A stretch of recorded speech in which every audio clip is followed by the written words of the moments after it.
कलम की जुबान न्यूज नेटवर्क के डिजिटल प्लेटफॉर्म पर हम आपको आज एक ऐसी खबर से अवगत करा रहे हैं जिससे किसानों और शासन प्रशासन से परेशान लोगों को राहत मिलने वाली है।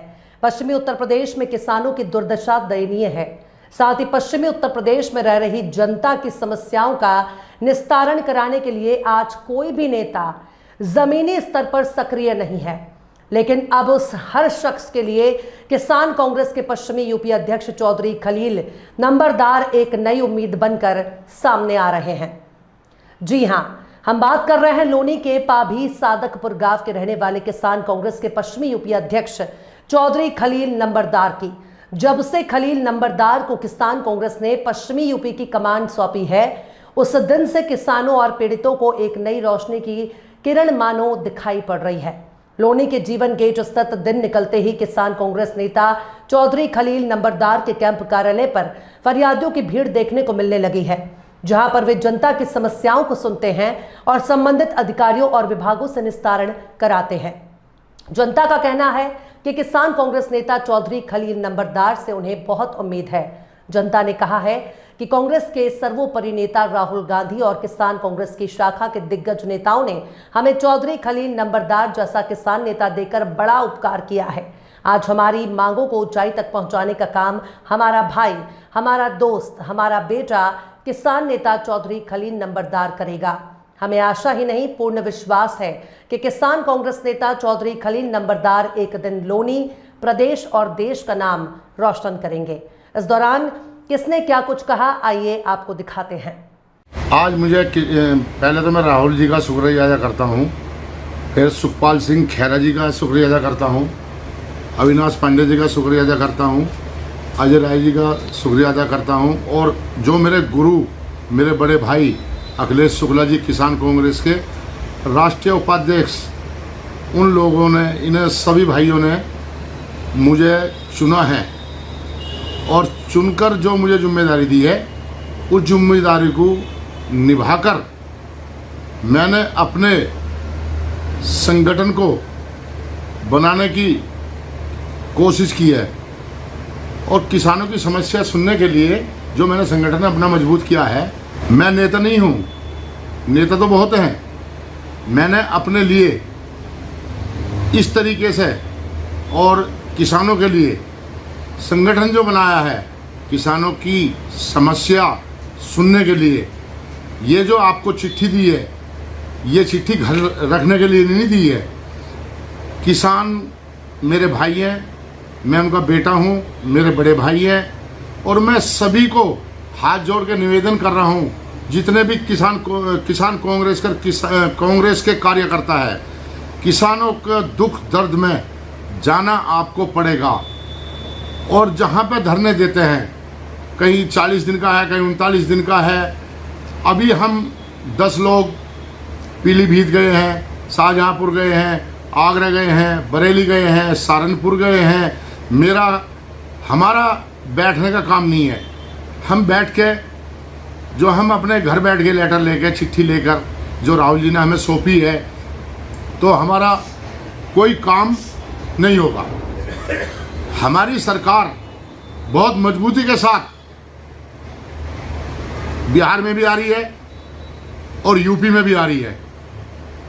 हम जो काम करते हैं, आशीर्वाद किसानों का हो और अपने कंधे पर बंदूक रखकर चलाते हैं। किसानों के लिए जो लड़ाई लड़ते हैं, अपने दिलो जान से लड़ेंगे। आज भी लड़ रहे हैं, आगे भी लड़ेंगे। और सुनिए, बीजेपी की सरकार कांग्रेस वालों से बहुत डरी हुई है। ईवीएम में जो उन्होंने डाका डाला है, जो उन्होंने बेईमानी करी है, वो लोगों को सब मालूम हो रहा है। आज के टाइम में जो लोग पछता रहे हैं, आगे को ऐसा पछतावा ना हो। एक दिन के, ये जो एक दिन आता है ना 5 साल में, ये जो कत्ल की रात है, इसको मेरे भाइयों हाथ जोड़ के निवेदन है कि 5 साल के जीवन भर तक देखो। हमारे राहुल जी एक गांधी परिवार है, बहुत अच्छा परिवार। कभी भी कोई भी बता दो, आप जहां बुलाते हो वहीं आता है। कश्मीर से लेकर कन्याकुमारी तक पैदल चले हैं, आप लोगों के हक में लड़े हैं, किसानों के हक में लड़े हैं और लड़ते रहेंगे। आपका भाई है, माता जी ने, सोनिया गांधी जी ने बोला है कि मेरा बेटा राहुल, मैं आपके लिए आप पर सौंप के जाती हूं। मेरा गांधी परिवार हादसे में शहीद हुआ, आप लोगों के सामने हुआ। आप मेरा भी दर्द समझो, मैं आपका दर्द समझती हूं। राहुल जी के दिल में इतना प्यार है कि दुकान खोलो मोहब्बत की, दुकान खोलो प्यार की। लड़ाई झगड़ा मत करो, जातिवाद मत करो। मैं एक नेता, छवि देखो मेरी, छवि बनाने से बनती है, हर कोई ऐसी छवि नहीं बना सकता। कितना प्यार उनके दिल में है। बच्चों की देखो, अभी सभा हुई है, एक बच्चे की जूती गिर गई थी। हमारे लीडर राहुल जी, उन्होंने चप्पल उठाकर भरी सभा में उस बच्चे को पैराई है। रही बीजेपी की, 11 साल में हिंदू मुस्लिम का मुद्दा उठा के चलते हैं। 11 साल में यही मुद्दा पाया है क्या? मुद्दे की सरकार, हिंदू मुस्लिम सरकार, मस्जिदों में मंदिर। अरे जब इतना ही तुम्हें गर्व है तो ईमान ले आओ जाके यार। जब मस्जिद से तुम्हें इतना प्यार है तो मैं बोलता हूं ना, आप ईमान ले आओ। बीजेपी की सरकार, बेटी बचाओ, बेटी बचाओ, बेटी बचाओ, बेटी पढ़ाओ, ये कौन सा तरीका है? हमारी बहन इकरा हसन, सांसद, बहुत अच्छी लीडर, परिवार बहुत सज्जन, माननीय मनोहर जी सांसद, MP तबस्सुम जी, नाहिद हसन विधायक जी, परिवार के दाग लगाने चले हैं। अरे शर्म करो, डूब कर मर जाओ चुल्लू भर पानी में।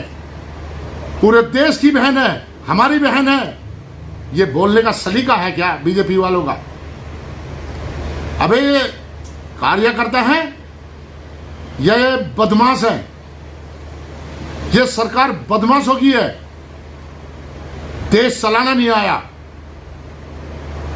मेरा ये कहना है योगी मोदी जी से कि पहले परिवार में झांके, बाहर जाके जब बात करें। जब तुम्हारे कार्यकर्ता सही नहीं है तो तुम्हारी सरकार ही क्या चलेगी? आज तुम्हें सरकार का एहसास हुआ, 11 साल में सरकार का एहसास हुआ। अब से पहले कहां थे आप? आज तुम्हारा टाइम आ तो बिहार में 2500 रुपए देने को कहा। मजबूरी है तुम्हारी। पहले आपने दिल्ली में आपने वहां लालच दे दिया पब्लिक को। आज पानी से परेशान है, बिजली से परेशान है और रोजगार से परेशान। आज जनता दरबार लगा है, क्या कहेंगे आपके यहाँ? जनता दरबार लगा है, जनता की समस्या सुनता हूं, आगे भी सुनूंगा। और मेरी आपसे निवेदन है सभी किसान कांग्रेस भाइयों से कि किसानों की समस्या सुननी बहुत जरूरी है। किसान आंदोलन बोलते हैं, किसान आंदोलन, इसका जो है, किसान के बेटे हम भी हैं। हमें अनाज नहीं मिलेगा तो हमारे बच्चे और आपके बच्चे भूखे मरेंगे। हम में और आप में कोई फर्क नहीं है, ना हम में कोई जातिवाद है। इसलिए कहता हूं मेरे भाइयों, आपस में प्रेम रखो और आपस में प्यार रखो।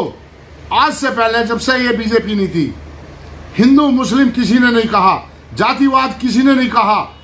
मेरी निवेदन आपसे ये है कि हिंदू मुस्लिम सिख ईसाई आपस में सब भाई है और भाई भाई जुड़कर चलना। सरकार इलेक्शन जीतकर सरकार बनकर अपने घर बैठती है और हमें आपस में लड़वा देती है। अपने दिमाग में भाई कोई ऐसी बात नहीं लाए जो हिंदू मुस्लिम की बात नहीं आनी चाहिए। हाथ जोड़ के मेरी निवेदन है, मैं कोई नेता नहीं हूँ, आपका बेटा हूँ, किसानों का हमदर्द हूँ, किसानों का भाई हूँ। जहाँ मुझे आप बुलाओगे, कोई तो बोलता है आधी रात को, मैं खड़ा पाऊंगा। मैं 24 घंटे अपनी बहनों के लिए, अपने भाइयों के लिए, अपनी माताओं के लिए, मैं सब के लिए, जहाँ तुम्हारा पसीना पड़ेगा वहाँ मेरा खून पड़ेगा। और सबसे पहले जहाँ मुझे बुलाओगे, धरना दोगे, सबसे पहले प्रशासन की लाठी जो पड़ेगी, खलील नंबरदार की पीठ पर पड़ेगी। और आपके लिए खलील नंबरदार जान दे देगा। और मैं आज जो बोलता हूँ वो करता हूँ। मैं किसी के बाप से डरता नहीं हूँ। सरकार चाहे किसी की भी हो, मुझे सरकार से कोई मतलब नहीं है। मुझे किसानों से मतलब, मुझे भाइयों से मतलब, मुझे बहनों से मतलब। मुझे अपना टाइम वेस्ट नहीं करना। मुझे जो चुना है, प्रजा ने चुना है, जनता ने चुना है और मेरे लीडरों ने चुना है, कुछ सोच समझ के चुना है। आज मैं इस बदौलत में आया हूँ, इस नौबत में आया हूँ। आप लोगों का, किसानों भाइयों का और बहनों का, सबका मेरे पे बहुत शुक्रिया अदा, धन्यवाद करता हूँ। जय हिंद, जय भारत, जय जय जवान, जय किसान। किसान कांग्रेस जिंदाबाद। अजय शर्मा, नगर अध्यक्ष लोनी। आज मैं अपने बड़े भाई प्रदेश अध्यक्ष खलील नंबरदार जी के ऑफिस पे आया हूँ। यहाँ जनता दरबार लगा हुआ है और हमारे भाई हैं, बहुत लोगों की समस्याएं सुन रहे हैं और उनके प्रति एक सम्मान भी रखते हैं। और लोगों की समस्याओं को, पुलिस चौकी, थाने की जो भी समस्या है, मैं देख रहा हूँ काफ़ी लोग बैठे हुए हैं यहाँ पे। मैं सोना खान, यहाँ से सेवा दल की महानगर अध्यक्ष के, और मैं आज खलील नंबरदार भैया के ऑफिस पे आई हूँ। यहाँ पर एक दरबार लगा है जिसमें कि काफ़ी लेडी से आई हुई हैं, जिनकी जो भी परेशानी है वो सब खलील नंबरदार को बता रही हैं भैया जी को। ठीक है, तो उसमें हम भी आ गए इनके पास में भैया के। जो भी इनकी समस्या है सब हम इनकी दूर करेंगे। ठीक है, चाहे वो इनकी किसी भी तरीके की समस्या हो, वो सब दूर करेंगे हम इनकी। ठीक है, भैया हमारे ऐसे हैं अध्यक्ष यहाँ के कि ये सब लेडीज़ों की, सब जेंट्सों की, सबकी बातें सुनते हैं।